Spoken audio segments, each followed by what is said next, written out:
NFL. Here's what NFL just decided to do. Let me go to the story on Tom. I'm coming to you with this one as well. Ready. ESPN Inc.'s deal with NFL to acquire NFL Network and Red Zone channel, which has a lot of people talking. So what does this really mean? Okay, so ESPN, a Disney-owned sports media company, has reached a deal with NFL to acquire NFL Network and certain other media assets, including NFL's linear Red Zone channel and NFL Fantasy, in exchange for 10% equity stake in ESPN. 10% equity in ESPN? Yes, 10% equity in ESPN. Rob, go ahead and play this clip on a reaction on this decision. The NFL has had essentially a struggling media property in NFL Network. It's never become what they thought it was going to be. They created Thursday Night Football as a way to prop up NFL Network. It debuted in 2006 as a back half of the season Thursday night package to give NFL Network something that would make cable providers want it. It still never really took off. And they've been trying for years to unload it, Dan. I mean, like 10 years they've been trying to get rid of this, and they've tied it to different things. NBC was in the conversation at one point, and now they get 10% equity in ESPN for these failing properties. And yeah, I don't know that the consumer was the main reason for this. And now the question becomes, how do we make this seamless for the consumer? You know, for example, ESPN did a deal as part of this to continue to televise the draft for the next 5 years. Well, when you turn on NFL Network for the draft, are you going to see Rich Eisen now? Or are you going to see Mike Greenberg? Who's it going to be? And I think it's important for them to keep things normal. Very interesting point. From the perspective of the consumer, because I think most people are afraid, number one, things are going to change, and number two, we're going to get screwed. I just think that's the natural reaction to this news, that these two behemoths have come together. Tom. So Mike Florio has hit something on the head. Where is Red Zone and NFL Fantasy? And by the way, it's interesting. These have been out there for 10 years, and they have been like the short clips of the NFL.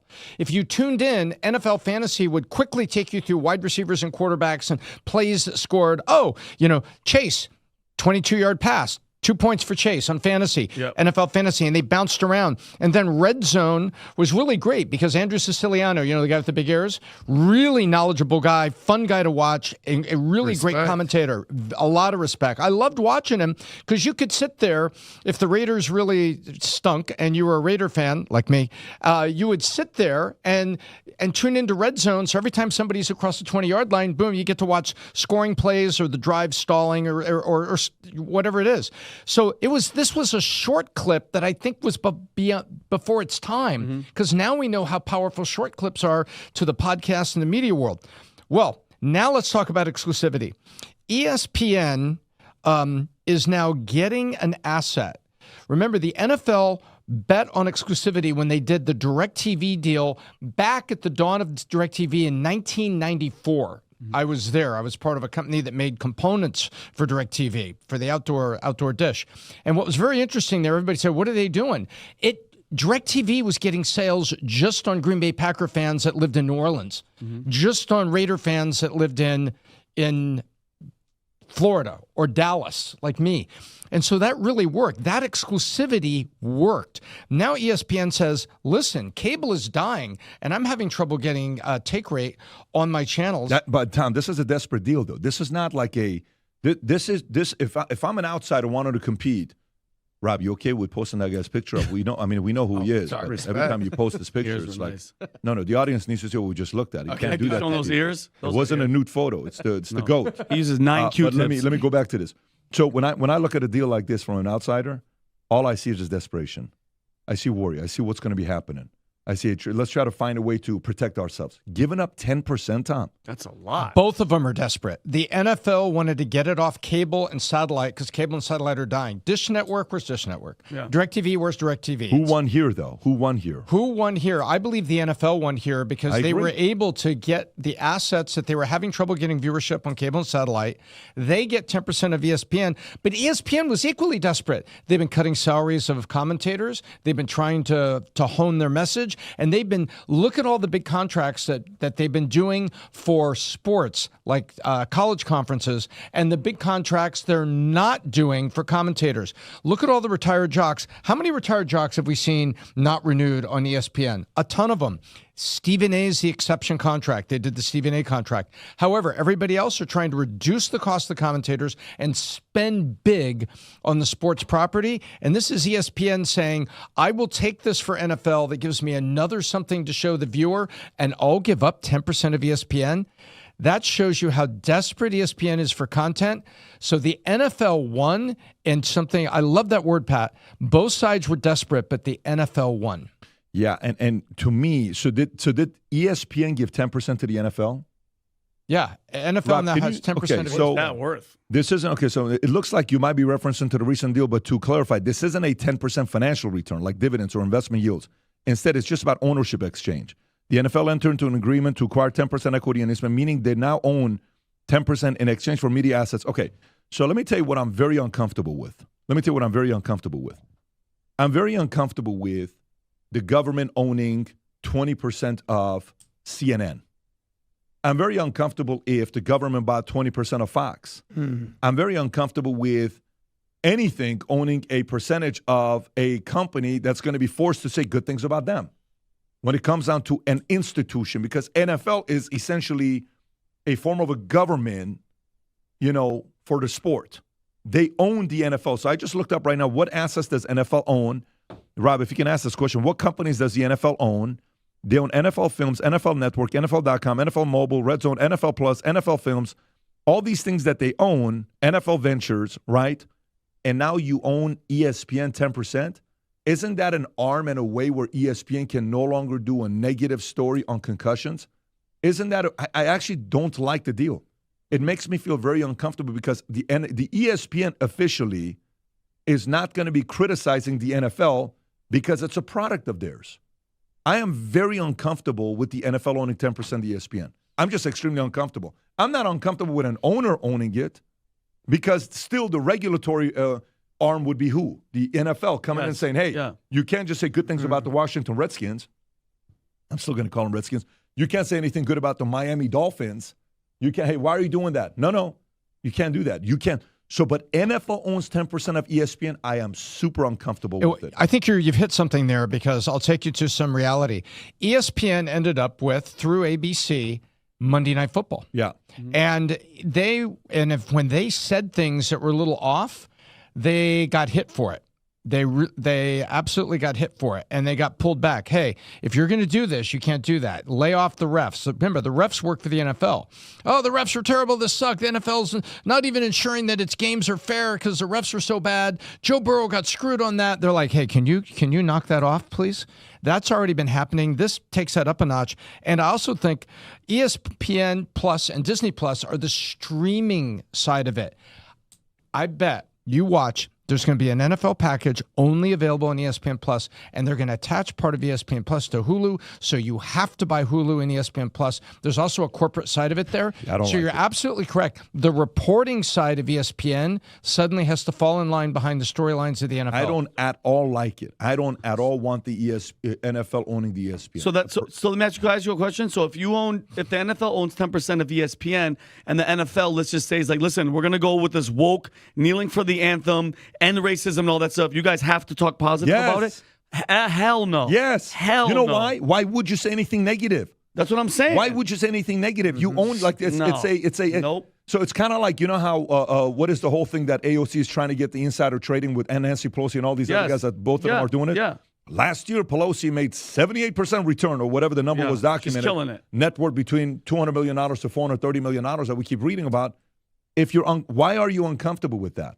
Because the U.S. government has access to certain information that other people don't. So they're going to protect it. I'm not comfortable with the NFL, the NBA, the MLB, the NHL owning a percentage of a massive network like ESPN. It's the biggest arm for sports. Criticism is gone. Jeez. So there is no more criticizing because you can't. What are you going to criticize? The element of criticizing this, that's your job. That's the company that owns you. I don't think it's good for the market. Adam, real quick before we go to the next story. Well, as much as you don't like it, I see this being part of the cultural narrative. America is obsessed with football. So remember, baseball was America's pastime. It's in the past. By far and away, football is the most watched sport. It's not even close. And by the way, if you look at the schedule, Thursday night is college football, Friday night is more college football, Saturday more college, Sunday NFL, Sunday night NFL, Monday NFL, Thursday. Tuesday, Wednesday you get enough, Thursday you're starting again. By the way, starting Friday Night Lights, all of a sudden fantasy football, it will take over your life. That's not the just point, pigskin. No, my point is this: the business model is that they're shoving this down our throat because why? Follow the money. I'm not shocked that they're cutting these side deals to basically engage in more football. If you look at the names of who's running these deals, Bob Iger, Disney, ESPN, NFL Red Zone, 10% equity stake. It's just money, money, money, money, money. You missed my entire point. No, I got your point. You missed my entire point. My point is, and by the way, if I'm NFL and the government body allows me to buy ESPN, I'm buying into ESPN. What do you like? Good. This is a victory for NFL. That's good for them. It's like, the U.S. government just bought CNN. The U.S. government just bought CNN and Fox. Okay, good. Congrats. Hey, listen, you better or else. Yeah, I get it.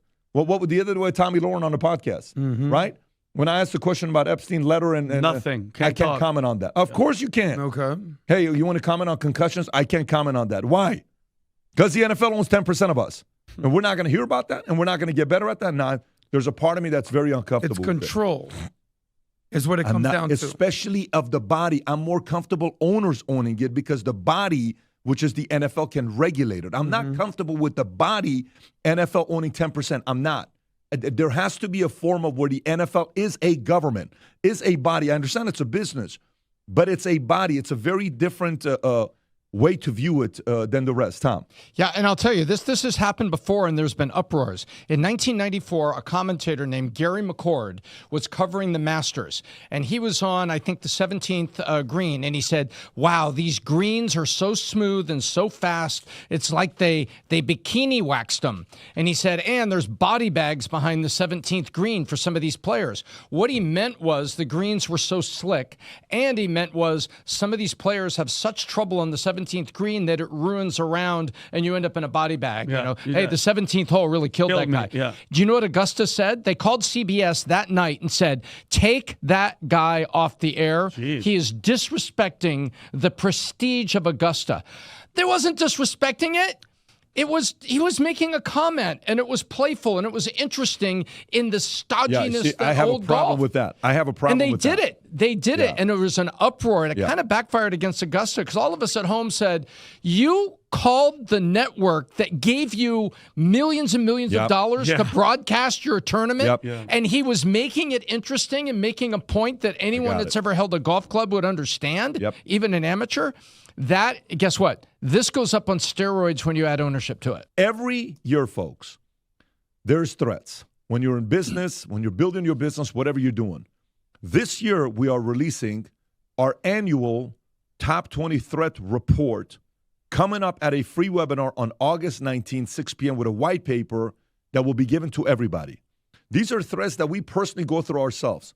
We now have grown our business the last couple of years from 20 employees, 30 employees to now 164 full-time employees. This is not ICs. This is not independent contractors. I'm talking that's on the Valuetainment side. And then on the PHV side, we're dealing with a complete different threats. So we're simply taking all of those threats and we're sharing it with you to be ready with it. Some of it is evergreen threats. Some of it is emerging green. Some of it is black swan threats. But it's things that you need to know about. So if you haven't yet registered for this, I think I'm saying this for the first time today, but maybe you've seen some of the ads other places. Go to vtwebinar.com. Again, vtwebinar.com. Sign up for it. Anybody that's on there at the end of it, we will give the white paper of the 20 threats to all of you. Again, go to vtwebinar.com, register for it, and we'll share it with you. If you enjoyed this video, you want to watch more videos like this, click here. And if you want to watch the entire podcast, click here.